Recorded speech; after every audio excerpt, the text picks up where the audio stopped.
This is my go-to no oil bean soup, and there's one ingredient in here that boosts both protein and fiber. If you're a woman over 40 who wants to lose weight, feel good in your body, and keep food simple and delicious, you're in the right place.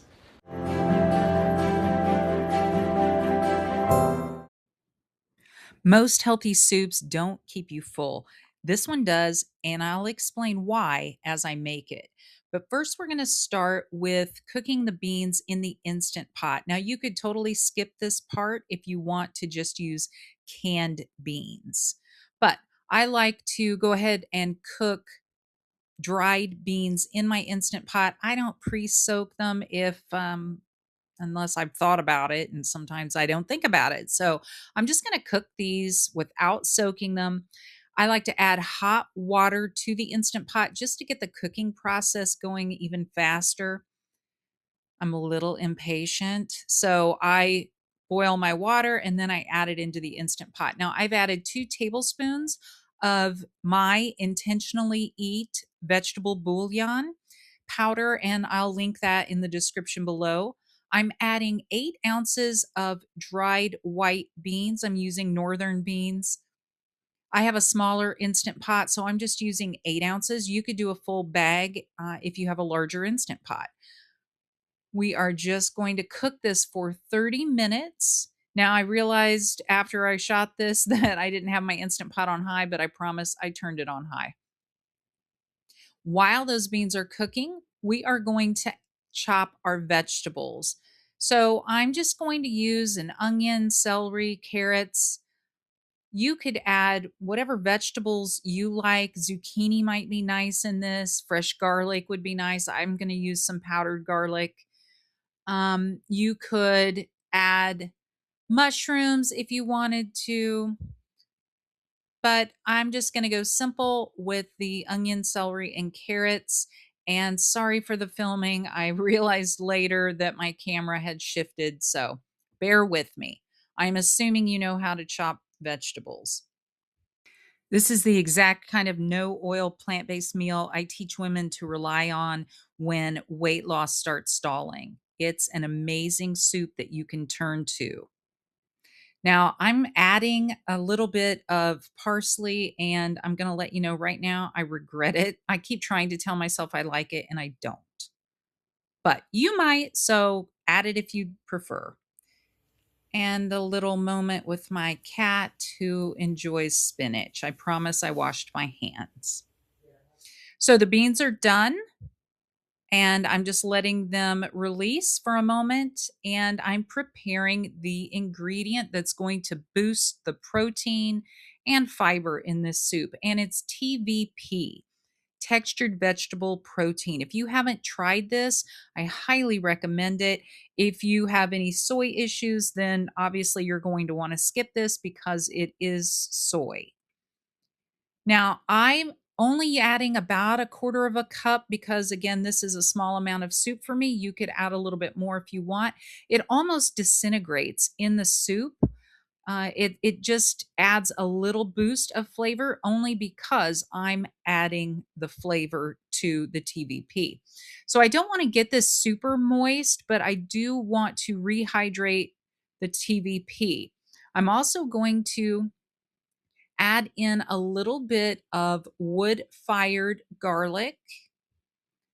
You could just use regular garlic powder if you want. And then I'm adding some liquid smoke because I want this to give it a flavor kind of like ham and beans.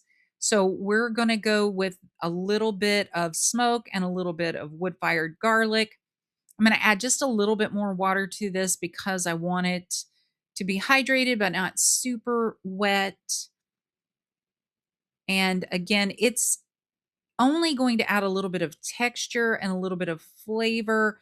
It's not super chewy. I think you're really going to enjoy it. And it is what's going to boost the protein in this soup so that you're going to stay satisfied a lot longer. We're going to add all of those vegetables to our beans. And you're going to see these beans are cooked, but they aren't mushy.